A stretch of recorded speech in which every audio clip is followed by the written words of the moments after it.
So hopefully you have had a good, productive day. I'm going to invite you to go access the presentation using online tools to implement formative assessment. If you don't have access to it, I can drop it in the chat here real quick. Okay. So that you can get it relatively easily.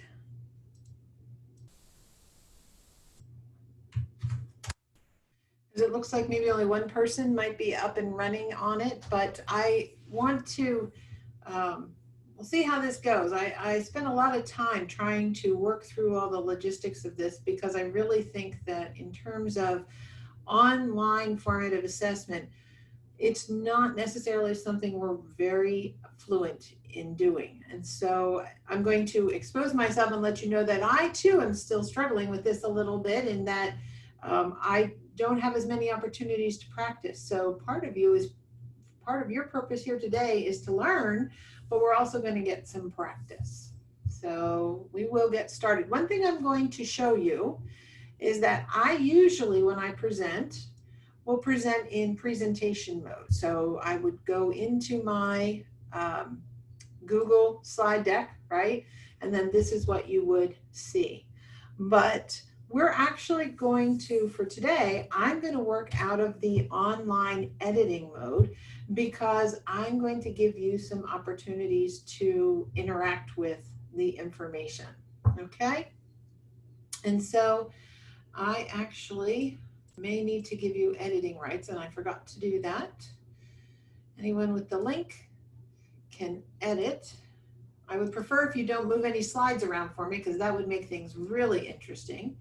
But I want to give you editing rights, so you may need to just refresh it, because this is really a way to use Zoom and Google and Microsoft to engage with students when you're not sitting in front of them and doing it in an online environment. So for those of you who don't know me, my name is Tanya Moret, and my contact information is there. This whole session is about engagement. So while engagement is definitely a priority and it looks different for everyone, in order for us to practice, I'm going to need you to maybe move out of your comfort zone a little bit more than maybe some have in some of the other sessions. I know it looks different for each one of you. It is nice if I can see faces, but if you choose not to put your video on, that's okay. We want to honor all perspectives, so if you have any questions, feel free to ask them, and assume good intentions. I have good intentions, and I know you do, as far as wanting to be the best that you can for your students. By now, you already know when the evaluation is due. And so here is our first interactive. So what you see here is the slide deck, right? And you actually see it in editing mode. And a little bit further down, I was pretty sure I had put the link. You can see that there's something new called a bookmarklet. Who knew? But when I click on this bookmarklet, and I actually have it linked in one of the speaker's notes a little bit further down, watch what happens with my screen. It hides all of this stuff over here on the left-hand side, so that if you're working with a student, right, and you need to make this process interactive with your student, depending upon the age of the student, it may be easier to do it with Google and online. You can toggle back and forth and bring up that information. Now in Microsoft PowerPoint, right, all we have to do is kind of come over here, click, find the little course hairs that pop up and kind of slide them left and right to make this smaller or larger. But Google Slides does not give us that opportunity. So if I want to hide all of this so it's not distracting for you, I will click on the toggle slide panel. And I will make sure as we go through, I'll show you where it's linked. I just don't I thought I had done it earlier in the presentation.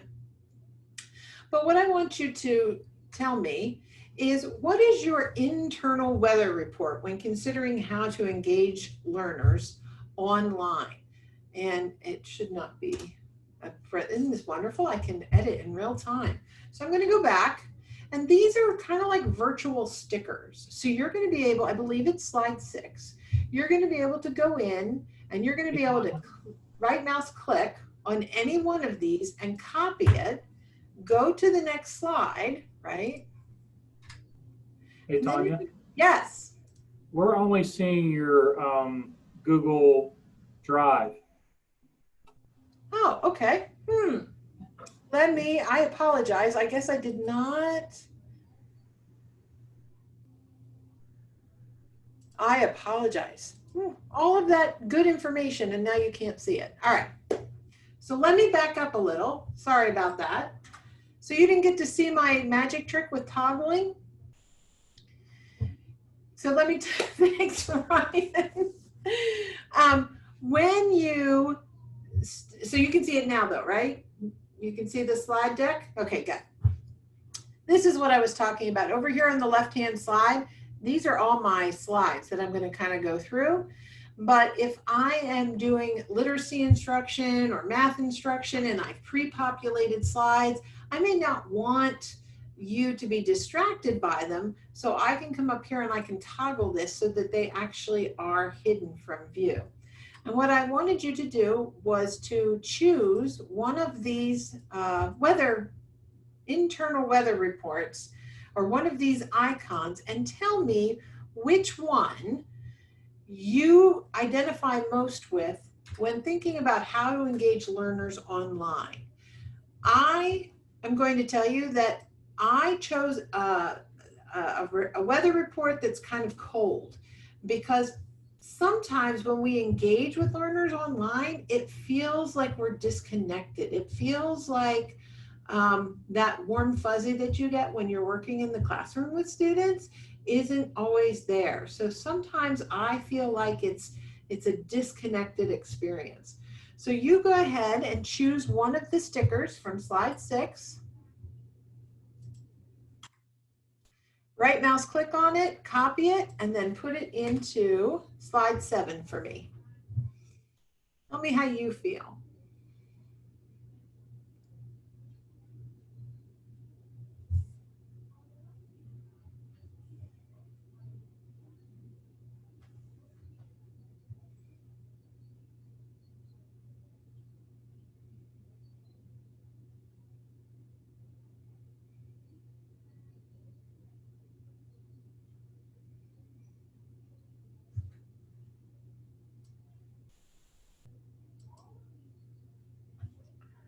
So I know I've got 15 people in the room, so I'm looking for some more stickers. Looks like about 10 people have accessed the slide deck, so I'm hoping to get a couple more on there.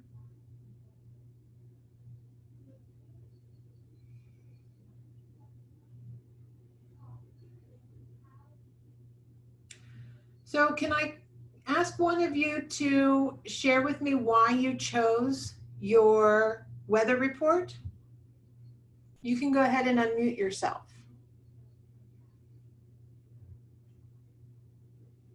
I promise you, you don't have to show the video though. I'm very encouraged by the fact that I see partly cloudy, partly sunny. I have to tell you, I'm hoping that's half full, half empty kind of glass here. Trina, were you going to share? Tanya? Yes. Can I say, it's Elaine here. I'm over here waving. I can't even figure your stuff out because I'm so low on my technology.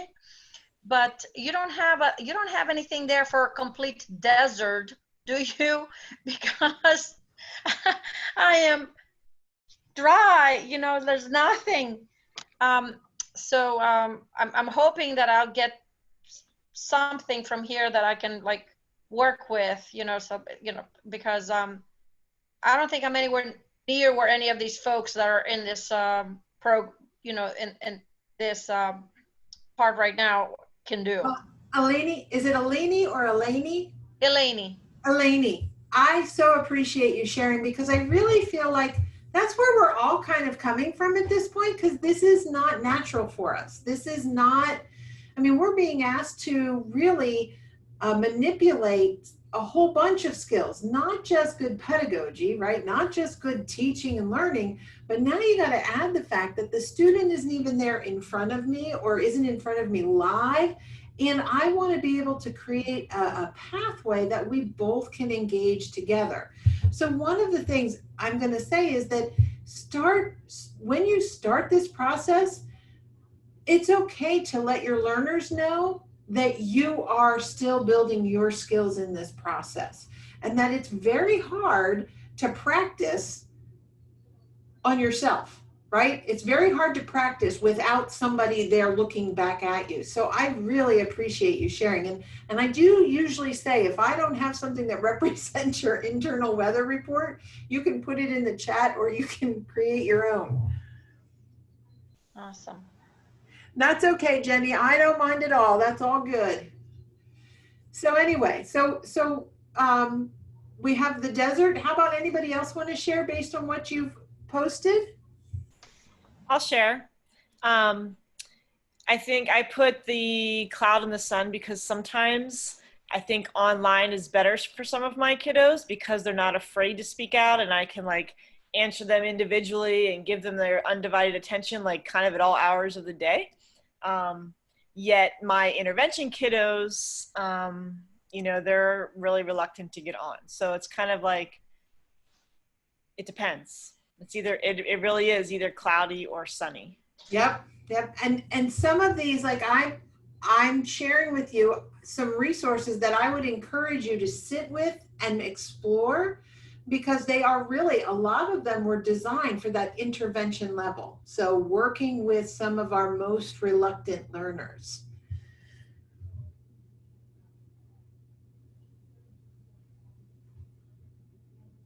Just looking at, and Amy said she chose partly sunny because while online may not be ideal, it does have the positives.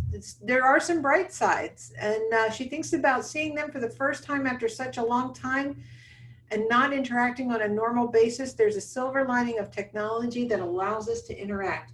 And you know, tomorrow we're talking a lot about social emotional. We're talking about school-wide positive behavior support, and really everything that I'm reading is about how these first 20 days, how critical it is to establish that relationship. And so to take these tools and play with them with your students rather than kind of jumping into the work of school, because the work of school includes building those relationships and building the digital literacy of your students so that they understand.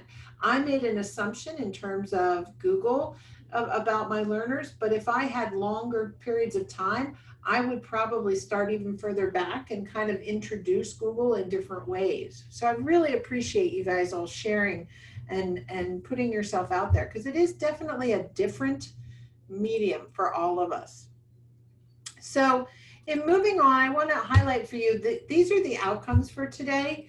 I mean, we only have about an hour. So one thing I want to practice with you, I want you to feel what it's like to be a student on the other end and experience either Zoom, Google, or Microsoft Office as a student so that you can interact. And then I want to talk about or show you how you can use that interactivity to promote formative assessment in literacy and math. Those are the two areas that we're going to focus on. So it's going to kind of happen all at once. We'll talk about a skill in literacy, and then we'll practice what it looks like in interacting.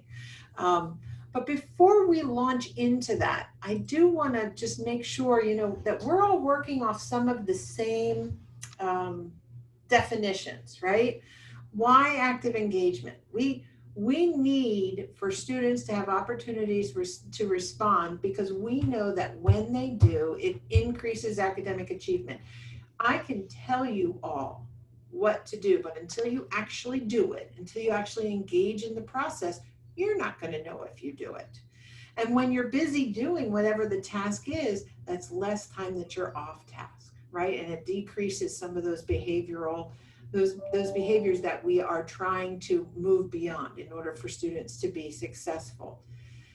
especially when it comes to lower level skills, right? It's sometimes very hard to move on to the higher level skills until we're sure that students have demonstrated mastery of the lower level skills. They can't do the application if they don't understand what the vocabulary means, or they don't know how to manipulate the numbers. And so active engagement really helps strengthen and what I say grease that neural pathway, right? When we're thinking about the brain, we've got neurons that are firing to neurons. And the first couple of times, especially you might be feeling some of this now. The first time you go to do something, it's clunky, it's uncomfortable, you're not as successful. You might even be anxious or scared if it's going to work. But the more that you do it, the more automatic it becomes, and we grease the area between the two neurons and make it more automatic and eventually more permanent. So really, we cannot have passive engagement.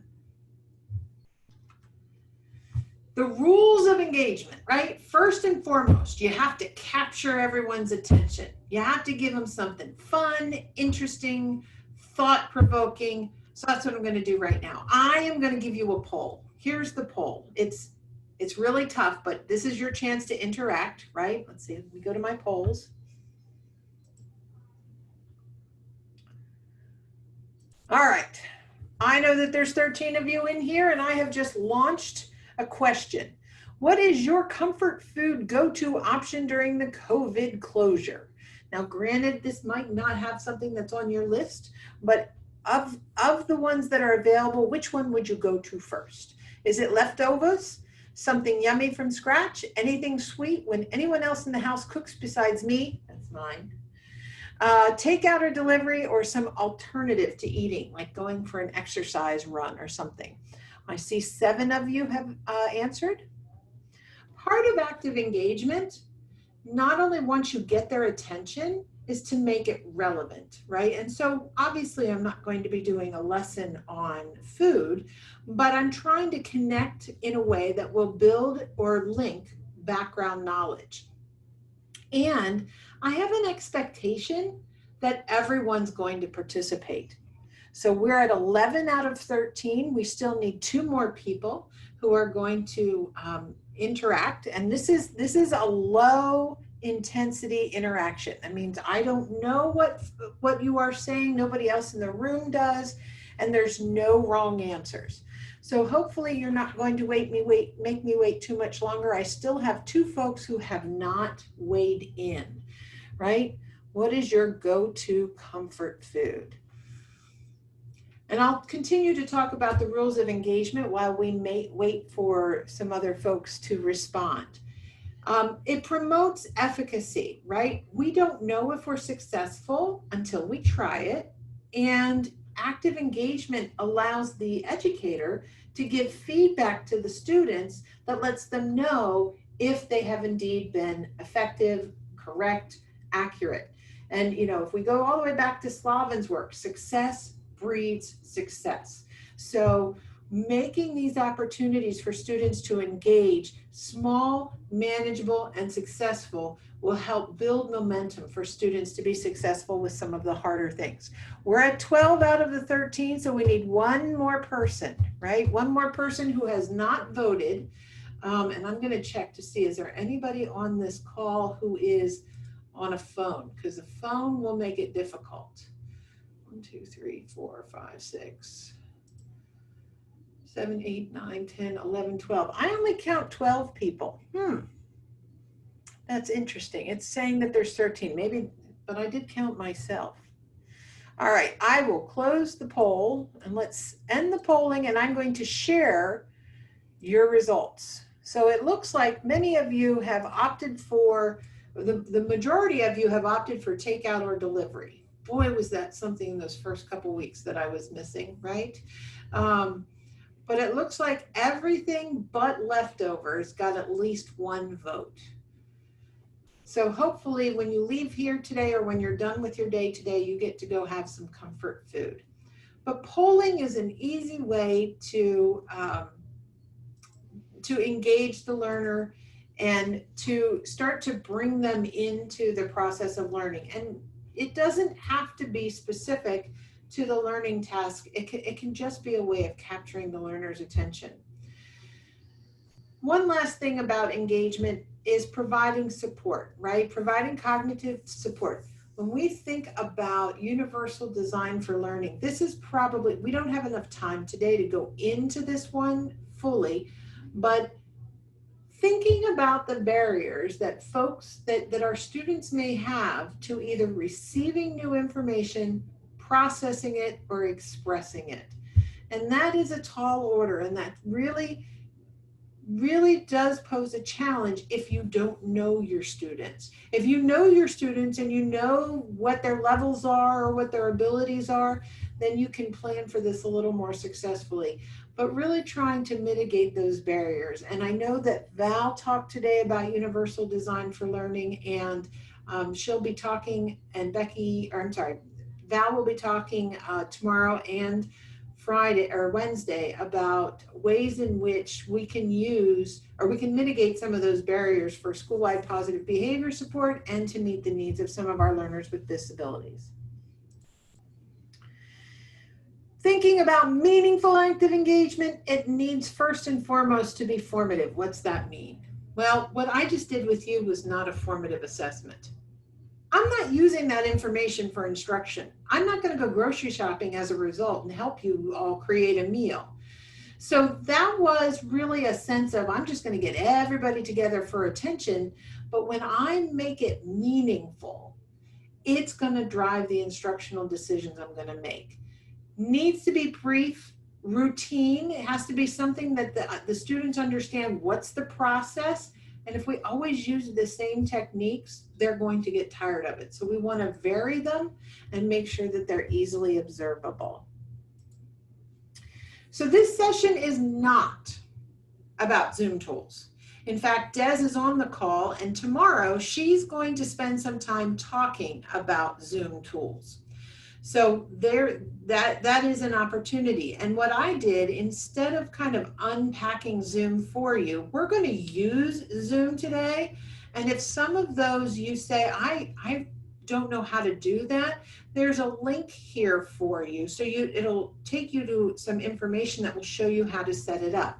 But before we move away from this Zoom, I want to offer you an opportunity. If there's time at the end, are there any Zoom tools that you would really like to unpack? And so either we can do it at the end of our session today, or since Des is on the call, she'll know that those are some of the things that she can maybe address, and she might already be addressing them tomorrow. So I've just asked you to tell me which of the following interactive tools would you like to practice with today for Zoom. So these are all things that we can do in Zoom. And you may not have even heard of some of them. You can check off, this is multiple choice, and you can check off as many as you're interested in.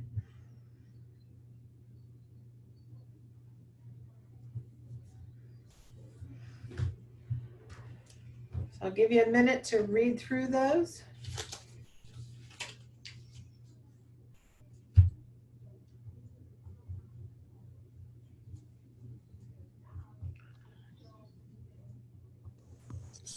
Can I ask you a question? Absolutely. Are these Zoom tools, is that something that's available through the free Zoom option, or is that something you need to have a Zoom Pro subscription for? That's a really good question. I think a lot of them are, I think the main difference between the free and the premium is the amount of time that you can be on and the amount of things that you can do ahead of time, the recording. A lot of these interactive pieces you can do even if you have the free option. Okay. I would go ahead. One of the things that I read is that you can do a poll, I believe, with the free version, but you can't pull the reports to see what the results, you can see like the percentage of the results with your share, like Tanya showed earlier, but you can actually go into your account and pull reports with the educator's version. So that would tell you, so from a formative perspective, if you put a bell ringer out there like you would normally in class and you wanted to know who could do the bell ringer, the reports in the background will tell you which students were able to do it and which students weren't. So you can pull that report. And I know that we've had a lot of consortium pricing. And here's the other thing I would say, if you're not using Zoom, there's Google Meets and there's Microsoft Teams. There's probably a version of each one of these in every single one of those tools. And if you're using any one of those three and you're not sure how to do it, first I would start with my IT and say, hey, how do I do this in this other platform? But you could always then email us and we can do a little digging to see if we can find out. Great question.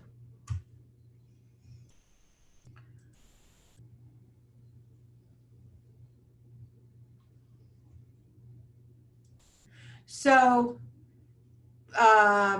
Trina, you're asking about the breakout rooms.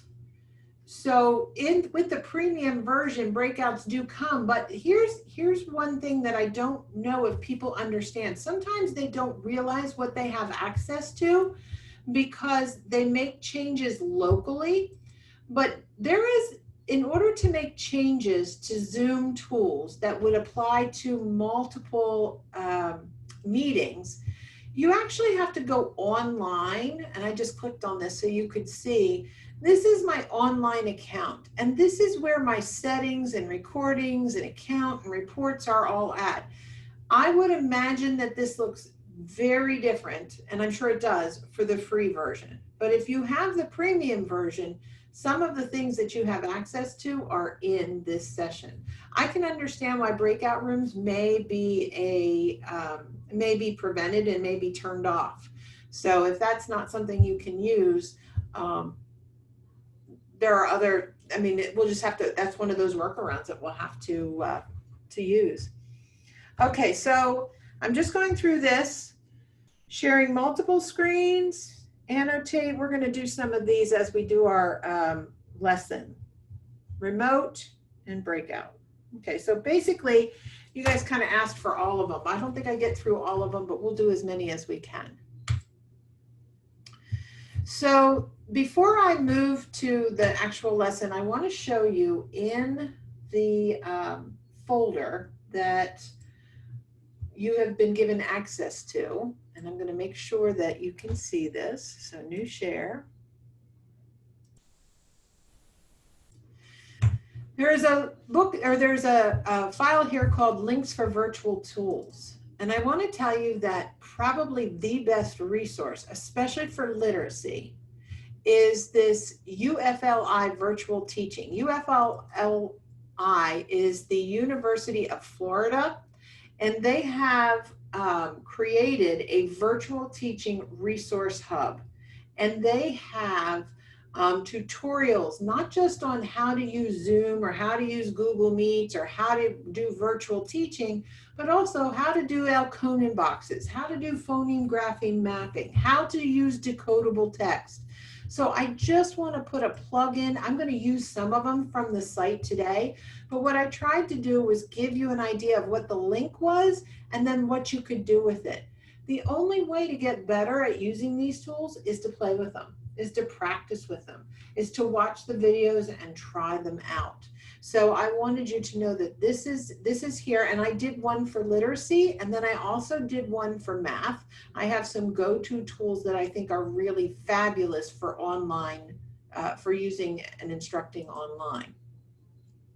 Okay, we'll go back to our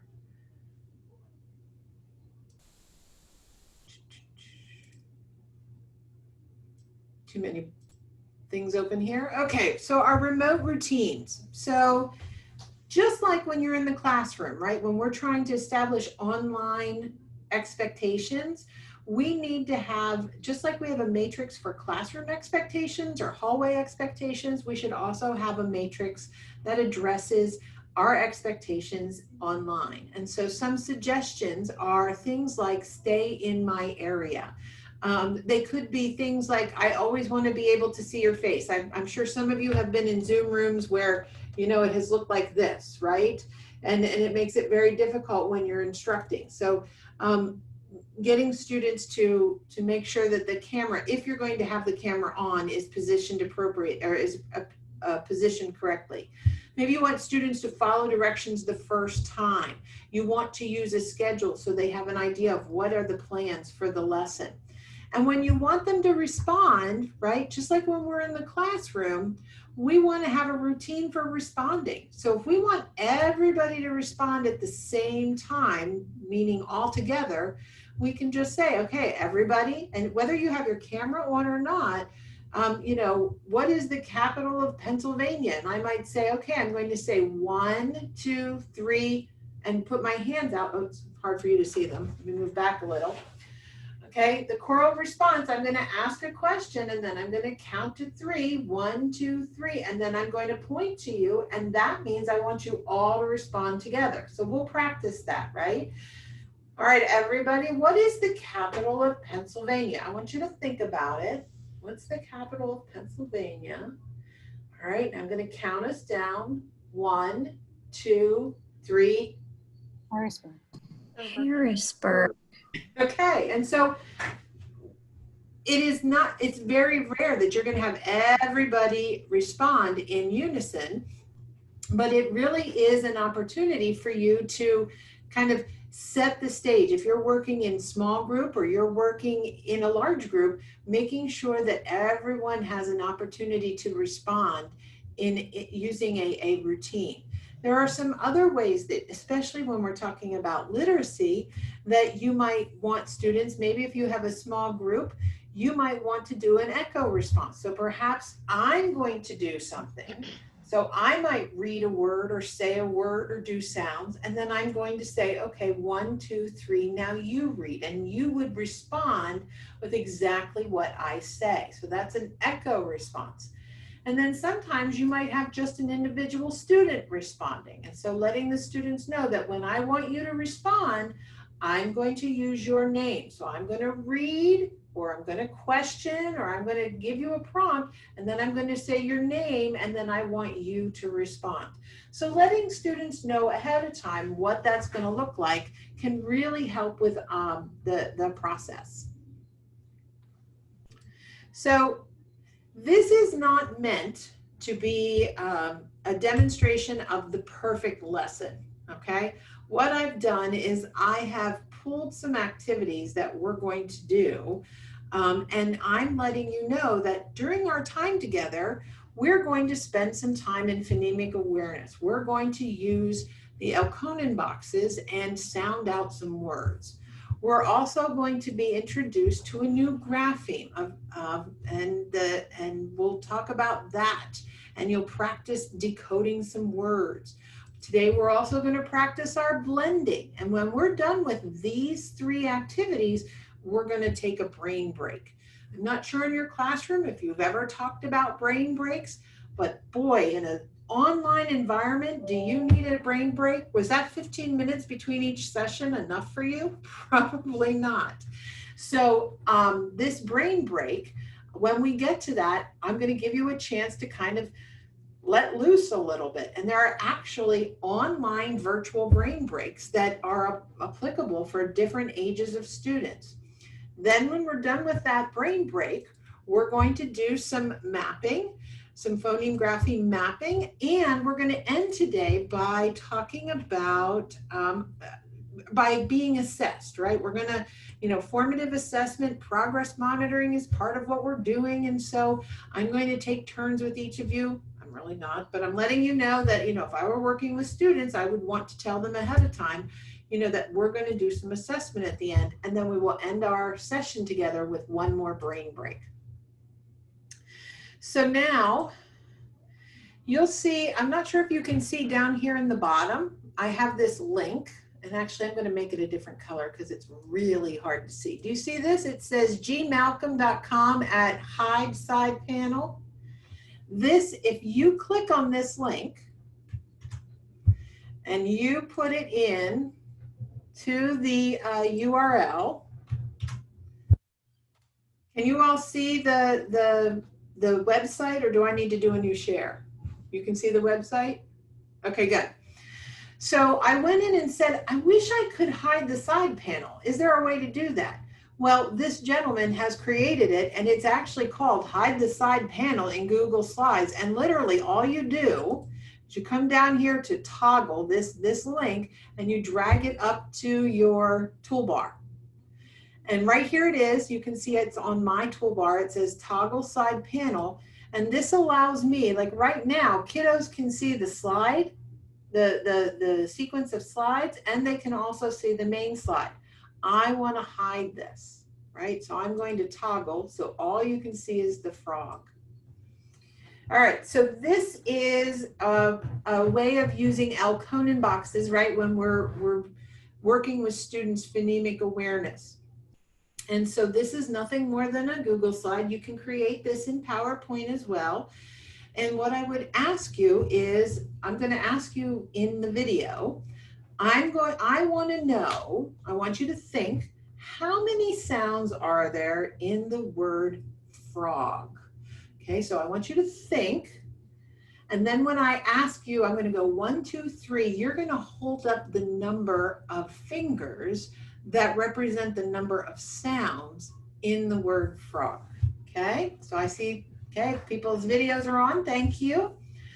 All right. How many sounds do you hear in the word frog? 1, 2, 3. Okay. I see 4. I see 4. Okay. Now, this box, this magic box, we're going to reveal it to see that indeed there are 4 sounds. Now, I need one of my participants to volunteer to sound out the word frog. And just like we would do when we were in the classroom, you would move each one of these into a box, and one circle represents one sound. Who will sound this out for me? Oh, I'll go ahead. Okay, Eleni, now you have the computer, so now there's a couple ways to do this. One, you have Google up. So you could do this right now from your computer. Something else you can do is I can give you remote control. So I go into my menu at the bottom, and I go to Eleni. And Eleni, you should have gotten a notice that says, I want to give you control. Did you get that? I seen it. Yep. Oh, there we go. Okay. All right. Well, I'm kind of That's okay. dense right now. Well, I was practicing before you got me the control. I'm messing things up. That's okay. If you go up and hit the undo, either Okay. that works too. That's good. Okay. Okay. All right, Eleni, will you please Yeah, sound correct. out the word frog for us? Okay. Okay. I'm sorry. I'm trying to match my sounds to when I move it. That's okay. Good. Okay. And then when you put them together, the word is? Frog. Very good. Okay, so you were able to break down the sounds. And now I need somebody who's going to break the sounds down again, but this time you're going to pull the markers away. Okay, so I'm going to take away remote from Eleni. And I need somebody else who's going to be willing to try this.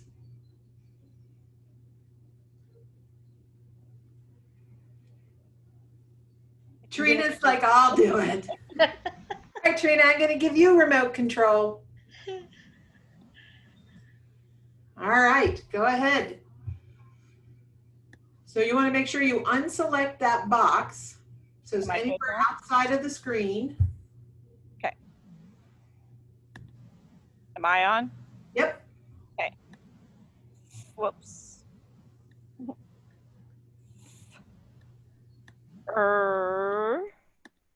Oh, I'm using the. Okay, that's okay. Yeah, I moved the wrong thing. Sorry about that. And but you know what? Like, that's the kind of thing that we're going to have with our students.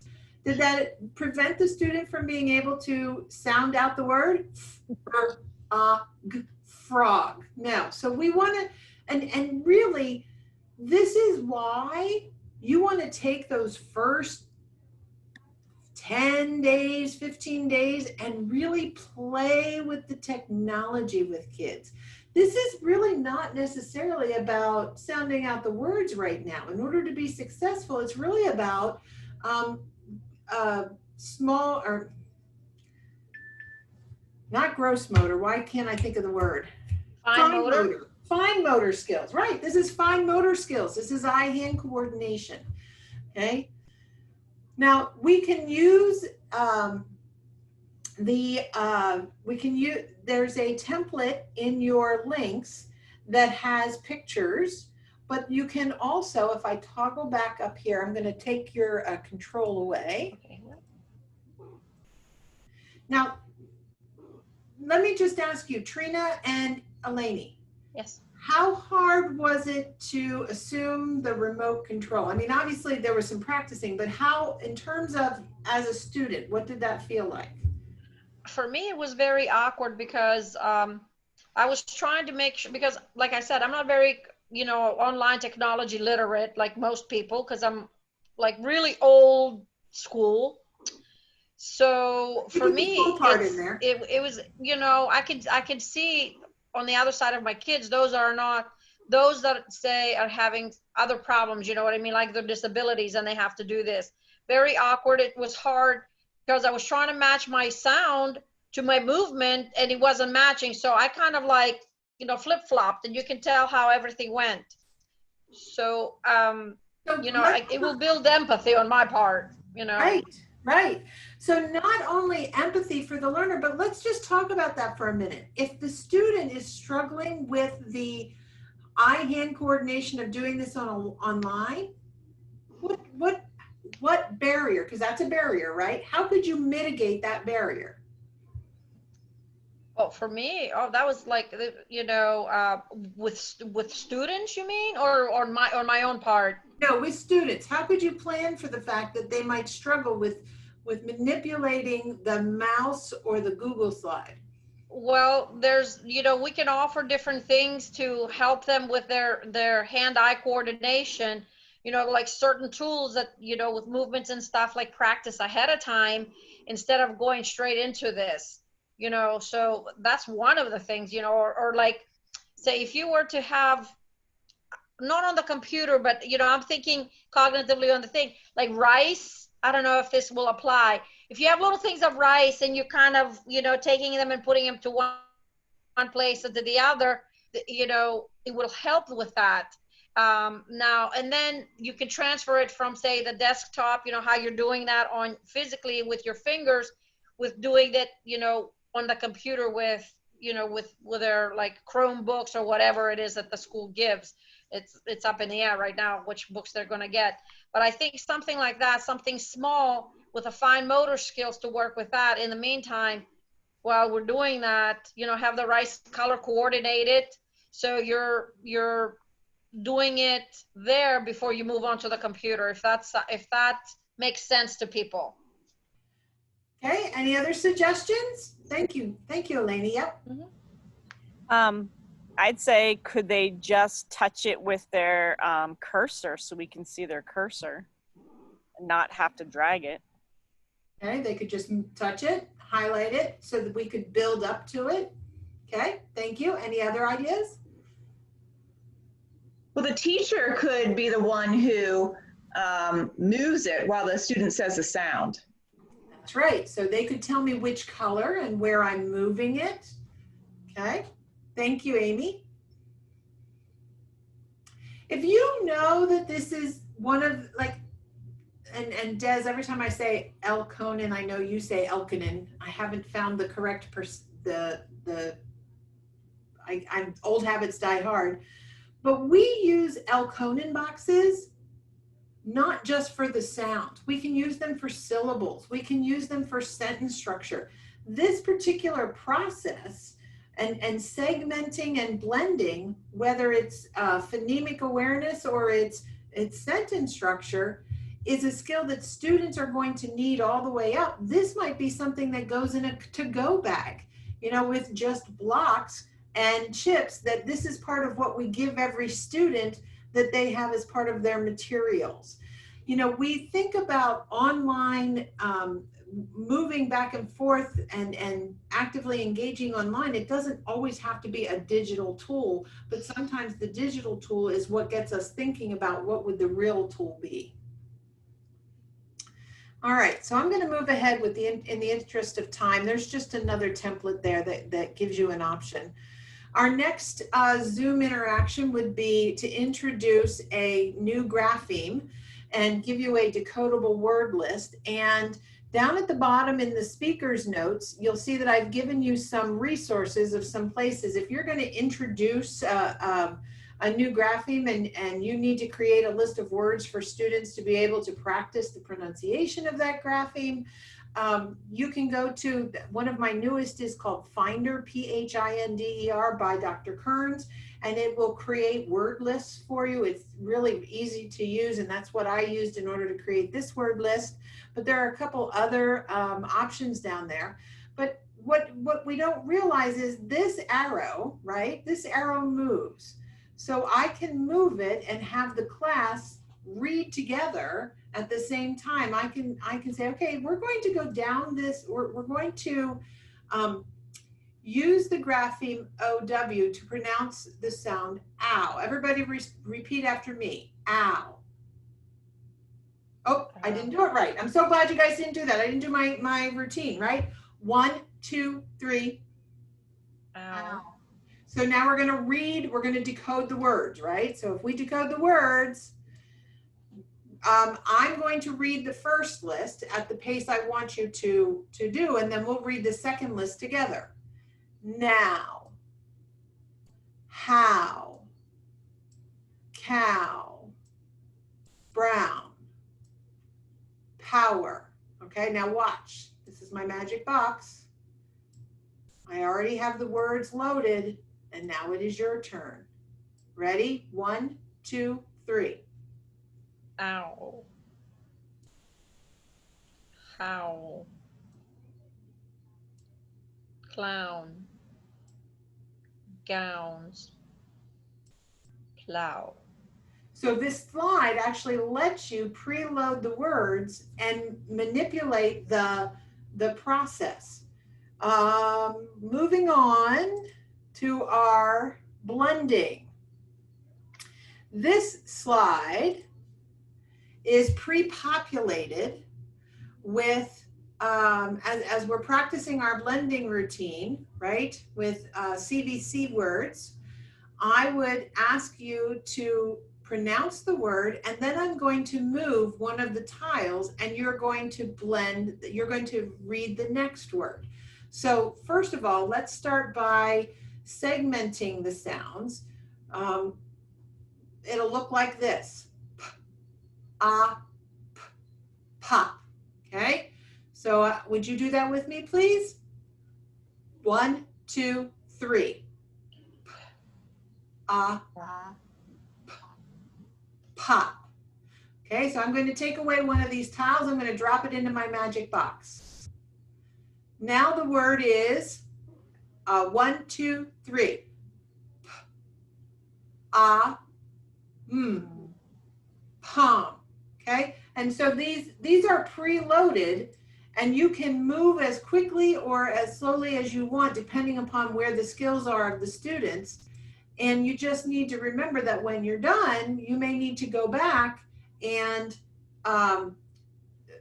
pull out these tiles and reposition them, right? This will allow you to layer them on and to use them with the students. So I appreciate the fact that you have, oh, and one more tool that will do a very similar thing. This is from the University of Florida. This is a grapheme tile interactive map. You can, when you click online, and this is a link to the actual site, you can create just like just like I was doing in the slide, you can add these in and preload what sounds you want the students to blend together, and then simply, you know, pull the tiles away and have the students blend the word. The thing about this is that this, you can't save this, right? This is not something that this, you can't ruin this. Like you can't, this is every time you come to the site, it'll regroup, it'll reset itself.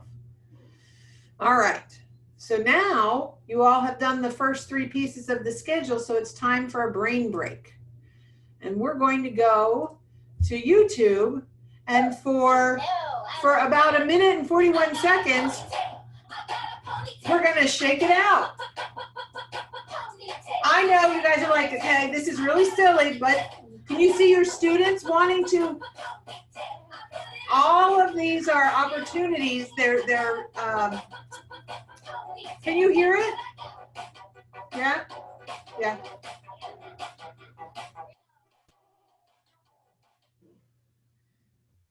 You can imagine that sitting in front of the computer all day, and that's what you guys have been doing, this would be a welcome opportunity for students to stand up, dance around. They're very short clips. They're usually no more than 3 or 4 minutes. This particular one is 1 minute and 41 seconds, but it's an opportunity for students to get physical and to kind of shake it out.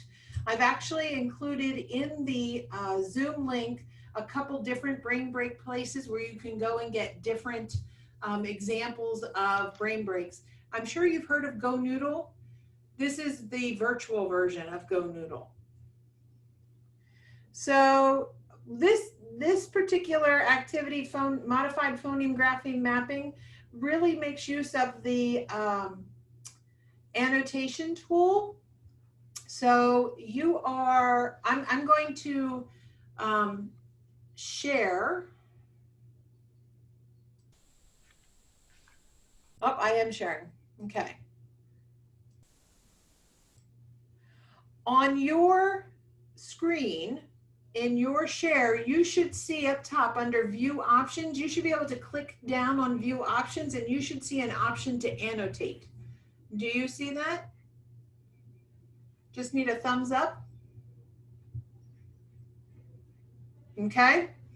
Annotate, instead of how we did it before where I gave you remote access, Annotate will allow you to draw on this screen. So perhaps we want to map the word tree. So I am going to go into my view options and choose Annotate. And I'm going to choose, let's see, I'm going to pick a nice color. And I'm going to think about the sounds in the word tree.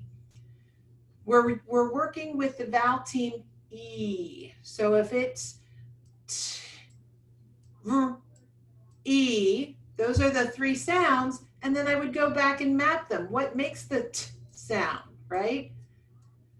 What makes the R sound and the E sound? All right, so now who would like to annotate the next slide or the next picture? Who would like to try? So in your view options, you want to choose Annotate, pick a color. Even if you don't sound them out, I would like to see you just try to annotate the slide.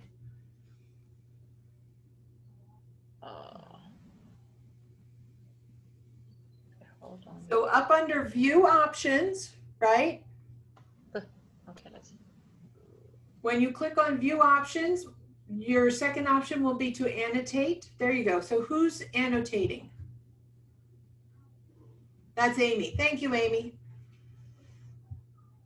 So this is an opportunity for, and you can print this when you're done, or you can just wipe it all free. Anybody else want to try annotating the slide? I'll try, because I think I'm moving my little pen there, but I don't see anything happening. So I don't know if I'm doing it correctly or not. Oh, what color is showing under your format? My format? Yep, so when you choose your pen color, you're actually going to choose the thickness. So under where it says draw, right, you see draw? I had chosen the thin blue line, I guess. It might be, well, I see it. Is this you? No, that's somebody else. Okay, How about I choose the fat, can I choose the fat arrow or no? go ahead. See I've what never it does. tried this. Okay. This is fun. So I'll go with B, okay. So do I tap or what do I do with it? Because I'm on a laptop. You hold your, okay, so you have your mouse. So do you have a touchpad or do you have a mouse? Just a touchpad, just, on the thing. I don't have a mouse. Okay, so on a touchpad, I think what you have to do is you have to hold the left click down and then you drag your finger across the touchpad. Okay, I'll try it.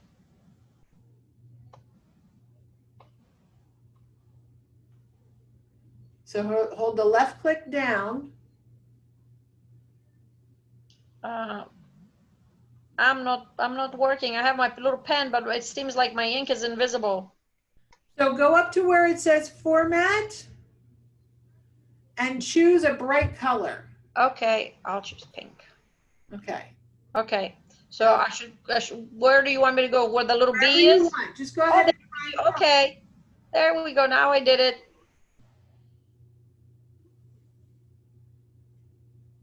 There you go. There we are. Okay. So this wow, is. I feel like I'm learning to write all over again. But this is, we're not digital natives. So for some of us, this is very uncomfortable, but students pick up on this right away.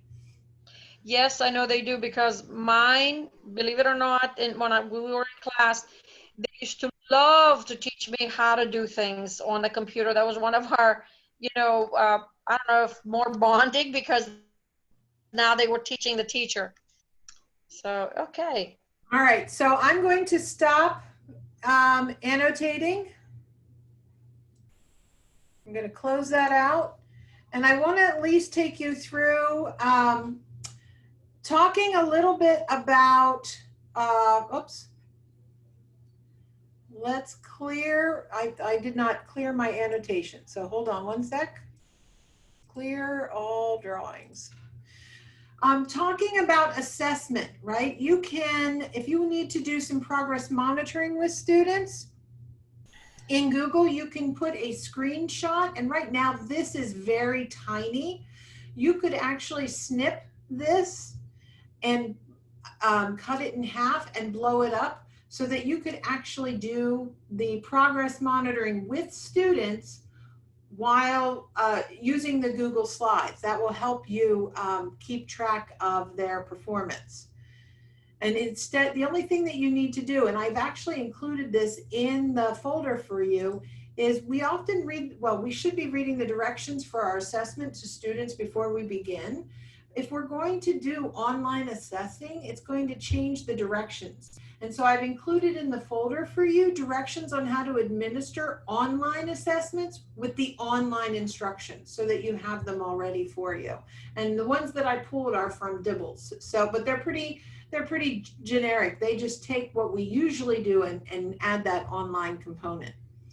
So I want to just talk, we only have like 2 minutes left, and I just want to talk you through what else is in here because we didn't really get to math, but I wanted to introduce something called Flipgrid. Flipgrid is free, and it's a way of getting students to think about and to record themselves speaking.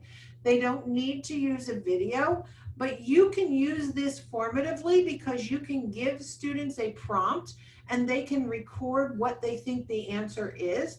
For students who may not know the answer, they may choose to watch other people's videos before they actually put their answer onto the Flipgrid. It is free and it is locked down so that it's not like you're going to be putting it out there for the public. I have included a link in here for you if you would like to see what it looks like. But I've also included some resources that are great for prompting those conversations. Two very specifically that I wanted to highlight. One is which one does not belong, which is what this particular flip grid is actually written on. Basically, when you go in, oh, I forgot to put the password. I have to put the password in the slide for you. So let's just see if I can, I'll put mine in for right now. Oh. All right, I did not plan that very well. I will get the password and put it into the slide down here. But when you click on it, you're actually going to see one of these shapes, and it's prompting you to look at the numbers. I'm sorry, it's actually numbers. To look at the numbers and tell me which one doesn't belong. And there are appropriate prompts for everything from kindergarten all the way up to 8th grade. In addition, I wanted to highlight for you illustrative mathematics. Illustrative mathematics last year had created something called Talking Math. And this is actually for every day of the year, they created a prompt. Now I'm showing you the 6 to 8. There's one for K to 5. But you can see that on day, and it's in Spanish as well as English, but it will give you a visual, and one option is that you can give the students the visual and say, you know, what do you notice? What do you wonder? And they can respond in the flip grid, or you can actually, by grade level, you could ask them a question. And this particular, this is for grades 6 through 8, it's one a week. And for grades K to 5, there is actually one per day for 180 days. And when you look at them, they actually list the standards right in the slide deck. So if you're looking for a particular assessment anchor that aligns with the lesson that you're teaching, you can find it by looking in the Talking Math slide deck. And one last thing, I've really highlighted a lot of the Google tools, because I think probably one of the things that is most accessible for all of us is Google, but knowing that Google also has the companions in Microsoft. So if we're doing Google Slides, we would want to look at Microsoft PowerPoint. If we look at Google Docs, we would want to look at Microsoft Word. But one of the things that I pulled for you, one of the resources I found that was pretty amazing is this Teach Me How to Google in Math Class. And when you click on this particular link, this is designed to really be something that you spend some time looking in and identifying ways to use Google. Like there's I think I figured out there were 87. Oh no, there's 147 slides, but you can see all of them in here. You know, if you want to work on having students post directions, if you've ever heard of Dan Myers and his 3-act math, there's prompts in there. There's all kinds of things that you can, if you want graph paper, because you want students to graph and you want to create a Google slide that has graph paper, it's in here. So this particular website is really helpful when thinking about how do I engage the learner at the same time I'm providing instruction. So just, we're beyond our time, and I really appreciate your patience and willingness to hang out with me. Just, did your weather report change at all? Did any of you feel like it might have gotten a little more positive, a little more sunny? Okay, I see a couple of heads nodding. You have my contact information. I hope as you reflect on this, you look at this and say, okay, which of these formative assessment avenues do I want to tackle? Which one do I want to try? And which of these resources might I want to come back to and explore in more depth? I really tried to give you an opportunity to explore some of them yourselves, but know that I've kind of put together a nice list that I think will give you lots of variation and lots of options as you're building your formative assessment piece with your students. Thanks so much, everybody. Are there, in the chat, were there any other questions that I did not address? I'm looking at the poll. I didn't get to all of the tools. Maybe tomorrow Des will get to some of the ones that I didn't get to. Okay. Yes, Megan, you were talking about the Bitmoji classroom. I didn't go down that road, but that is an option. I haven't had enough time really to play with that as much. Any other questions? No. Thanks, folks. Thank you. Hope you have a great day. I hope to see some of you tomorrow if you're coming back. Thanks. Have a great evening. You too. Thank you. I'll hang out in case anybody wants to ask any specific questions. Thank you, Tanya. Yep. Take care, Ryan. Bye-bye.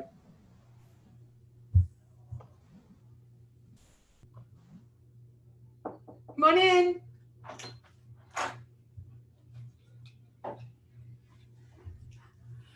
I'm almost done. See you, everybody. Have a wonderful day. We'll see you tomorrow.